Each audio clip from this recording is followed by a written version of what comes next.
For the sake of this interview, please state your full name and community in which you now reside. My name is Joseph J. Souza. I live in Dennis, Massachusetts. Okay.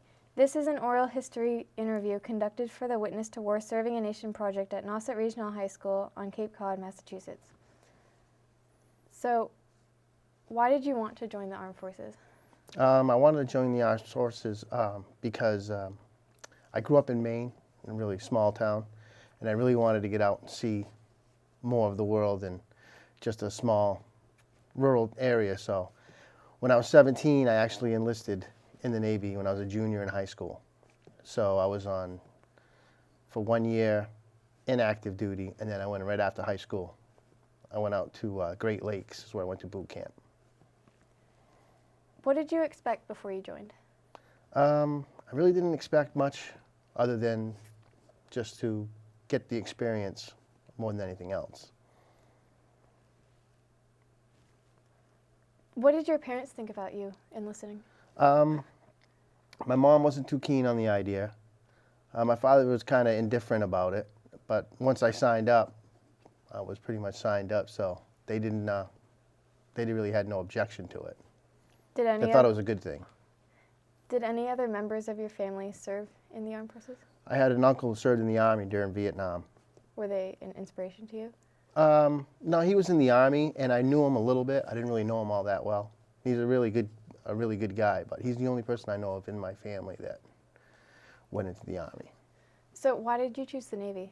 Because I wanted to see the world. I had other friends of mine that had brothers in the Air Force, and I had a couple other friends of mine that were in the Army.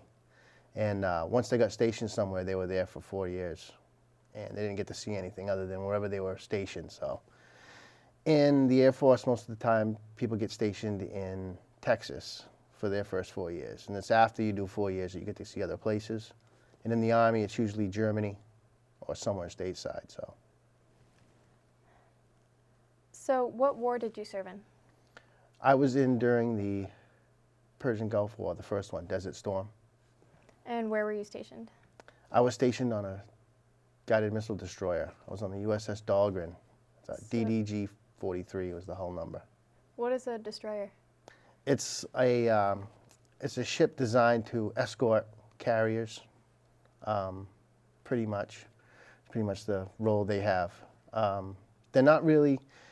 I guess nowadays things have changed through the years. The ship I was on has long been decommissioned, so it's kind of outdated. Even when I was in, it was a little outdated. So, but yeah, for the most part, it's basically designed to escort carriers around and escort other ships. Basically, it's a combatant ship. What was your job on the destroyer? I was an operations specialist. If you ever watch a movie and they show Combat Information Center, it's called. That's where I worked. That's where all the radars are. All the intel comes into the ship through that area. All the any operations we have taking place, everything happens right through there. So it's kind of the eyes and the ears of the ship. Before you served, did you ever go to college? No, I did not. Okay. What training were you required to complete? I had to go through a school, which is designed for that particular job, and that was a 8-month school. Was it hard? Prior to that, that was in Dam Neck, Virginia. Prior to that, I had to go through a month of, it's a shorter school, and all that was just pretty much getting you ready to go out to the fleet, just to get you more acclimated to what ship life's like. How many other people were there? On the ship I was on? Yeah. Approximately 400 people. About 350 enlisteds and I think 50 officers, somewhere around there. Do you remember what thoughts you had when you first arrived to the destroyer? Well, when I first arrived, I was stationed on a fast frigate. That was the first ship I was stationed to. And they were in the yards in Philadelphia. And so when I arrived there, the ship was in disarray because it was going through a total remodeling process. So everybody was on a barge. So it was kind of like floating quarters, so to speak, so where everybody ate and slept, and then while they worked on the ship. And I was in Philadelphia, Pennsylvania for the first year. So when I first got there, it was different. Can you describe a typical day on the destroyer? Underway was, the job we had was we worked, we call it chow to chow, 6 hours on and 6 hours off. So on a ship they serve 4 meals a day. You get breakfast, lunch, dinner, and what they called mid-rats, which was served at midnight. So 6 o'clock in the morning was breakfast, noontime was lunch, 6 was dinner, and then 12 a.m. was what they called mid-rats. So when we worked chow to chow, it was either breakfast to lunch. Then when you were off from lunch to dinner, you did other things, like took care of the space you lived in, kept everything clean and neat. Then you went back on watch again from 6 at night to midnight, and then if you were lucky, you got to sleep from midnight to 6. But things can happen during the course of the night that wake you up, that you have to do certain duties you have to perform. Like what? Underway replenishments. Every 3 days while you're underway, the ship needs to take food and fuel to make it across the Atlantic or wherever you need to go. So every 3 days, a huge ship called a tender would pull up next to us. And one of my stations was the forward station where you have to take fuel on board. So everybody runs up there, their life vests on. They shoot a line across from the other ship. You pull the line across. They hook up a big cable that connects the 2 ships. And then they send a big hose over, basically a gas hose, and they fill the ship up with fuel. What did the specific destroyer you were on do? Right when I was in, we escorted Kuwaiti oil tankers through the Persian Gulf. So we were just basically an escort vessel while we were there. So yeah, it's pretty much what destroyers really do. It's pretty much escort, either a carrier escort or they're escorting another ship. We had SM-2, which are surface-to-air missiles on board. We had what's called an ASROC launch. It was an anti-submarine rocket, which is actually just a torpedo with a rocket on the end of it, just in case you had any anti-submarine warfare going on or anything like that. We had a forward cannon, and I believe it was a 35 cal. And then we had a couple of 50 cals mounted on either side of in each bridge wing. While you were on the ship, was there any situation in which you would need to use those weapons? Yes. When we were in the Persian Gulf, we had a Iranian C-130 coming towards our vessel. So just per protocol, we do what's called deconfliction, which means you go over the airwaves. There's a certain, frequency that everyone listens to. All people in the military, all commercial aircraft, everybody is open to this one signal. So you basically send a signal out to that aircraft saying that you're a U.S. naval warship in waters requesting why you're coming towards us. Can you please stay clear? And usually they'll respond to you and they'll just turn away, they'll avoid you. They'll give you a breathing room, so to speak. On this one particular occasion, it was like 2 o'clock in the morning, and my friend was actually, it's called a air intercept controller. So he's watching the radar. We've got guys down, lower part of combat was all air. Like everything was flying through the sky. We had a dot on it. We had it all labeled. Everything was figured out. Upstairs was all surface. So all the surface ships are on the water. We knew where they all were, helicopters, stuff like that. So the AIC operator sits right next to the combat officer, okay? And once lower combat establishes an air contact, they put a track on it. The AIC then takes it over from there. So when the C-130 was coming towards us and not responding, the ship went to general quarters, which is like, that's when you're watching TV and all the alarms go off. So I was in bed then, I was off then. So when general quarters goes off, you wake up out of your rack, you get all your stuff, you run up to wherever you're stationed. I was stationed in combat. So where I was stationed was on the surface monitor, and I was right next to my friend, who was the AIC. And so I could see everything that was going on. So I could see the C-130 coming towards us, and then it turned around and went north. So everybody was like, whew, And C-130 is no real great shakes. It's basically a cargo ship.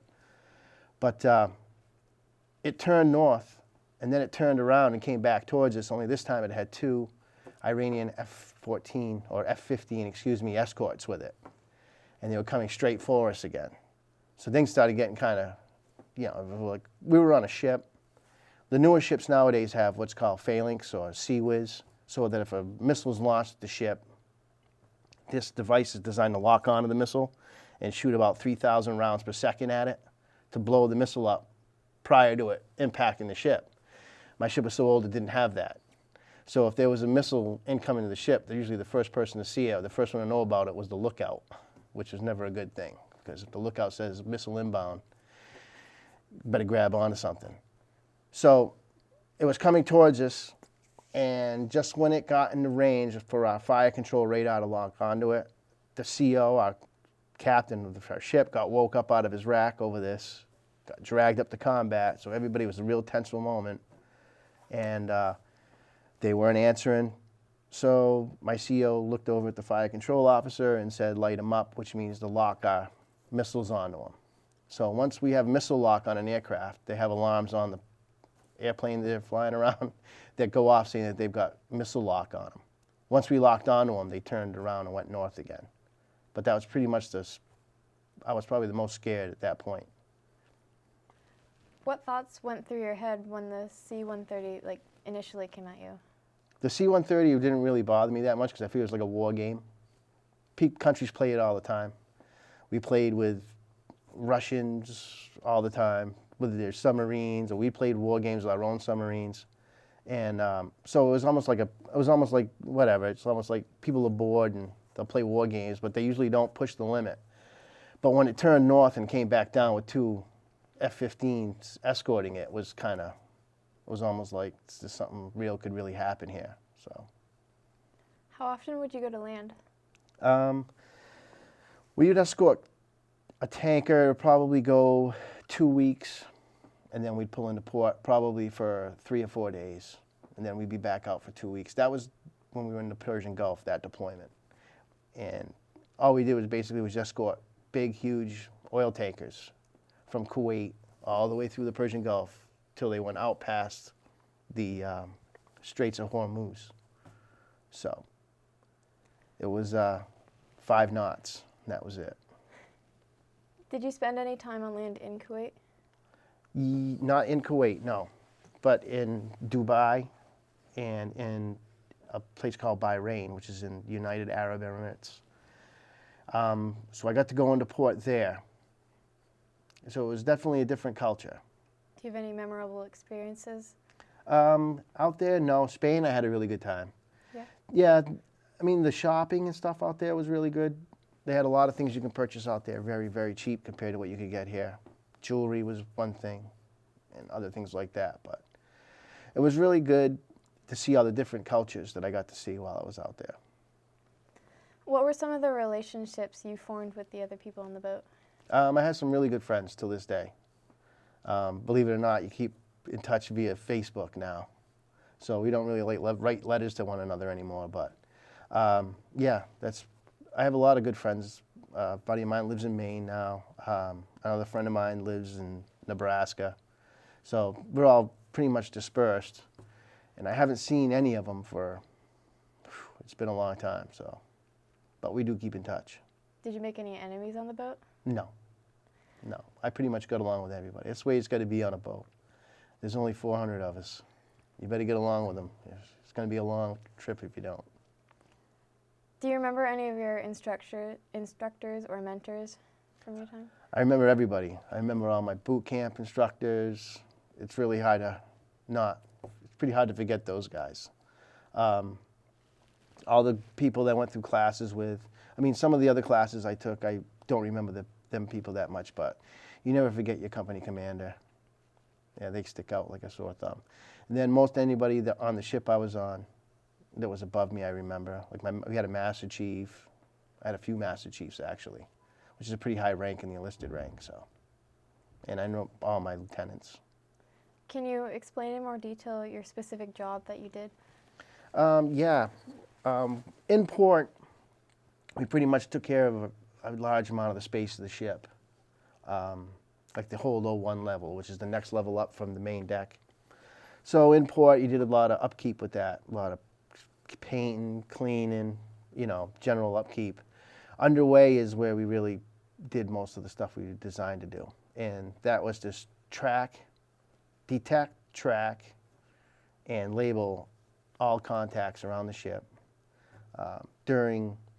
we had a bunch of different exercises like anti-submarine warfare, where they have a thing called a dead reckoning tracer, which is an active log. So what it is, it's a piece of trace paper with a light underneath it. And what you do is you mark lat and long where the ship is, okay, on the piece of paper. And this underneath it they called it a bug. And it moves with the ship's course and speed. So when you mark the lat and long on it, it then becomes a log of where the ship is. So that at any given time, they could pull that piece of log paper up. During the whole deployment, this is done. And you can see at any given time, during the whole time you were underway, what ship was near you. Everything is on that DRT. All surface contacts are on that. So if we were going through the Atlantic Ocean and you might have had 100 contacts, no matter what contact we had was labeled on that. So we have our own course and speed, and it's traced with a line, so you mark it every 3 minutes. You can put a mark there, that's your ship with a circle around it. And the bug's moving the whole time, okay? Then you label off, you've got distances and ranges to all the other contacts around the ship at that time. 3 minutes later, you do the exact same thing again. You draw a line between where your ship went and then all the other contacts, and then you put a line between everything so you can see their course and speeds and your course and speed. So if anything was to ever happen, they can pull back that log and they can literally see step by step where everybody was when something went down or didn't go down. Did you ever see combat? No, I never saw combat. If you had any free time, how did you entertain yourself? Well, most of the time we just went out and go sightseeing. That was pretty much when you're underway for 40 or 50 days straight and you hit land, it's kind of like, whew, you just want to run around and go crazy. You want to go see whatever you can see and do as much as possible. That's pretty much it. And every port we went to was always everybody was very, very nice. Never went to a port where anybody was unfriendly. Do you have any memorable stories or moments that happened? Well, yeah, I have a few. Most of them are pretty funny, but. Can you describe some? Well, there's the different walks of people you meet in the service, especially as an enlisted, I guess you could say it. But I don't know. There's a lot of different things. The things people do are kind of crazy. Like some guys were young and crazy, and they do like the stupidest things. One guy went out, and now we're on a small ship, so it's only 350 enlisted, so everybody knows everybody. So one guy, his name was Jack, and he thought his name was Jack because of Jack Daniels, and he went out and he drank too much out in Spain. And then he goes out and he gets a tattoo of a dragon that encompasses his whole body. And the tail came up, it touches his right nipple, and he gets that pierced. And then he got infected. So the rest of the deployment, he had a pretty rough time because everybody knew about it. And they'd give him a jab in the chest every time they walked by. So yeah, with stuff like that, there's a lot of camaraderie, stuff like that I'll never forget. That some of the stuff that those guys were pretty crazy. Are you glad you served? Yes, I am. What is the happiest thing that happened to you during? I don't know. I guess the happiest thing I would say is all the different places I got to see. That's what I enjoyed the most. Did you miss home a lot? At first, like the first 6 months, but after that, no.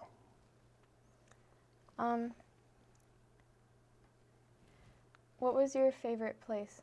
My favorite place?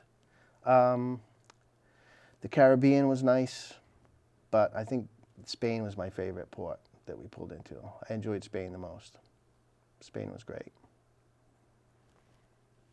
Are you glad you served? Yes, I am. If you had one thing to say to all the other veterans in the world, what would it be? Thank you for your service. How did your service affect your life? Well, it took me to a lot of places I never would have been to before. Like I said, I grew up in a small, small town in Maine. Most of all my friends that lived in that small, small town are still in that small, small town. They never really ventured out, so I'm really glad I joined because I'd never been on an airplane before in my life till I joined the Navy.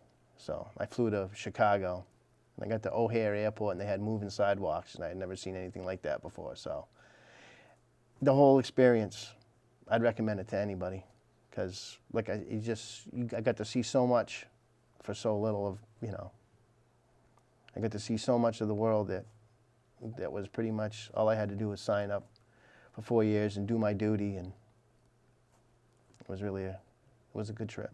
Had you always wanted to serve? No, probably when I was a sophomore in high school, me and my friend went in the Air Force. His brother was in the Air Force. And we both signed up at the same time. He went in the Air Force and I went in the Navy. We could have went and joined something together, but we decided against it because we were both stubborn.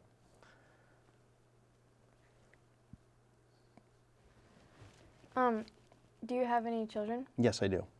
What is your oldest child? My oldest daughter's name is Tiffany, and she lives in Pennsylvania. She's 23 years old.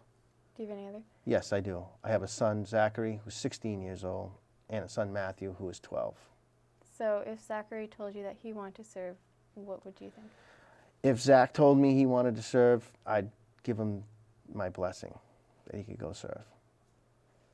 What'd you do? I'd tell him a lot more things that nobody told me, though. So What'd you do after you served?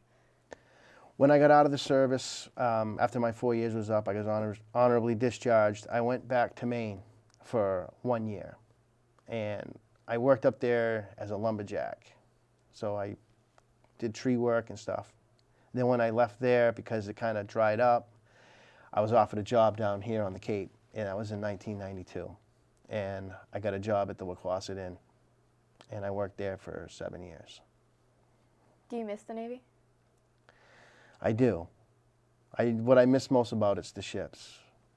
Whenever I go on a ship now, I get all nostalgic about it because I really enjoyed that.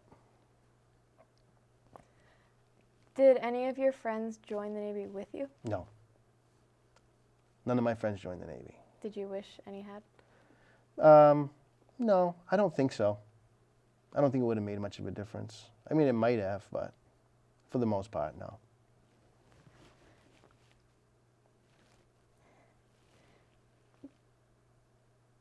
Did you miss college or high school? No. I don't know. It's an experience I never experienced. So how do you know what you miss if you never go through it? You know what I mean? I never went to college, so I didn't know what I was missing. So I guess I never missed it. So do you not regret not going? I suppose I could probably regret it, but it's really water under the bridge, so to speak. There's no point in regretting something I can't change now.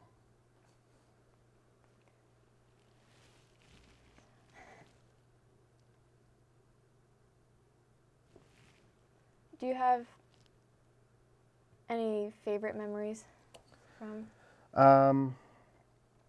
Yeah, like I said, the only real favorite memories I have are just the ones that I had from all my friends and stuff, and just the experiences I had. That's pretty much it. I mean, other than that, it was almost like a job, but it was more like an adventure.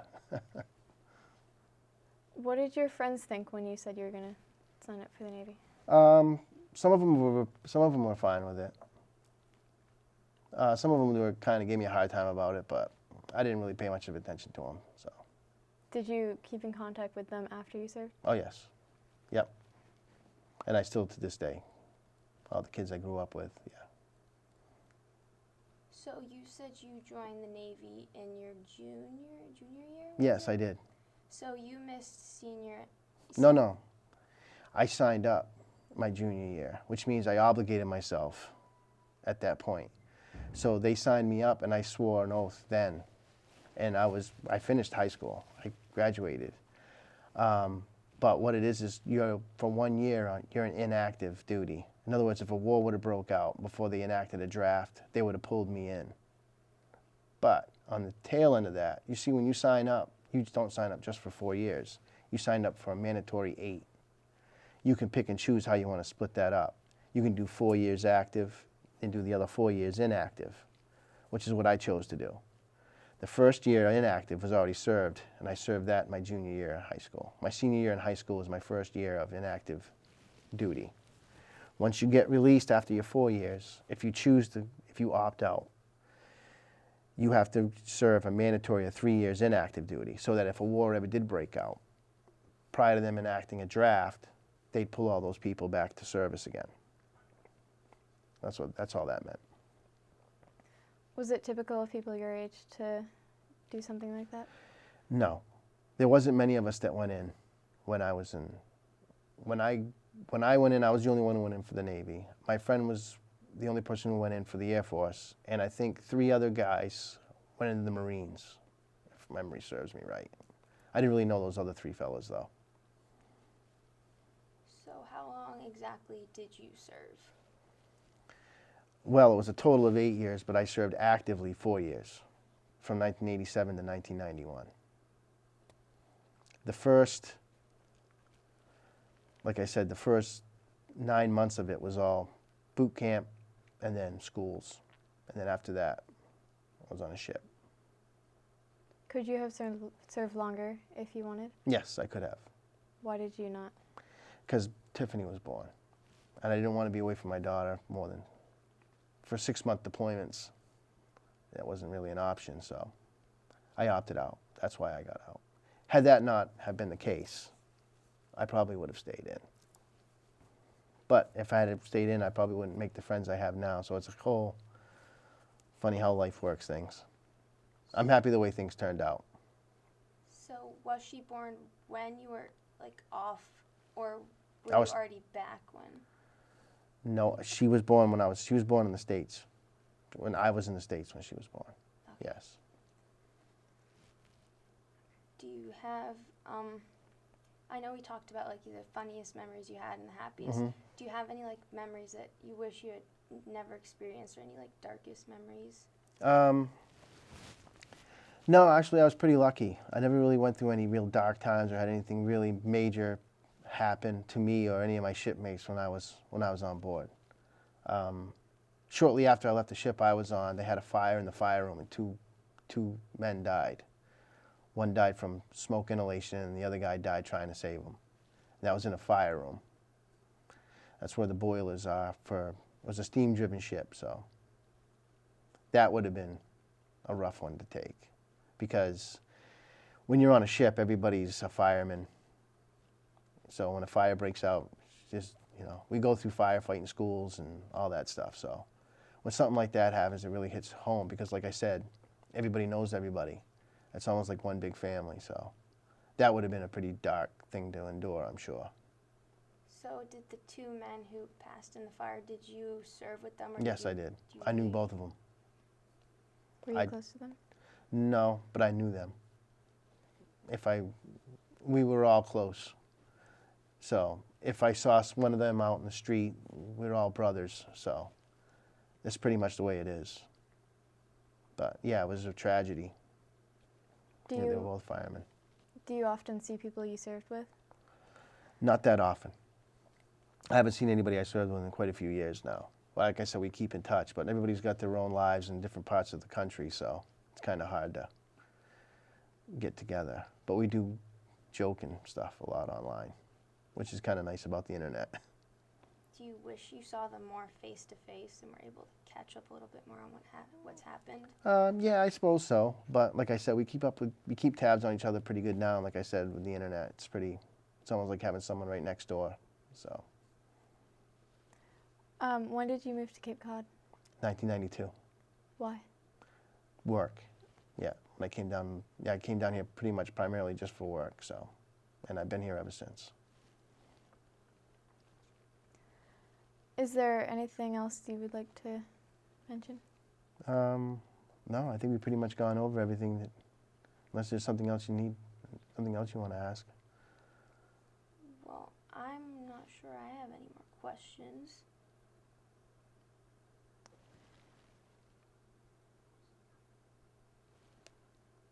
So I just wanted to say thank you for coming in. You're more than welcome. Thank you for having me. It's great to learn about what's happened to you. And Sorry it couldn't be more exciting. Other than I never really saw any combat or anything, so it's kind of. I don't know too many guys on Navy ships that saw too much combat anyway, to be honest with you. Other than the guys throwing missiles into Baghdad, it's kind of hard to get into a real conflict on a ship unless you're fighting another Navy or something like that. So Okay. All right. Thank you, girls. Hope you have a Thank great you. day. Thank you. Is that all right? Yeah. Yeah. You sure? Great.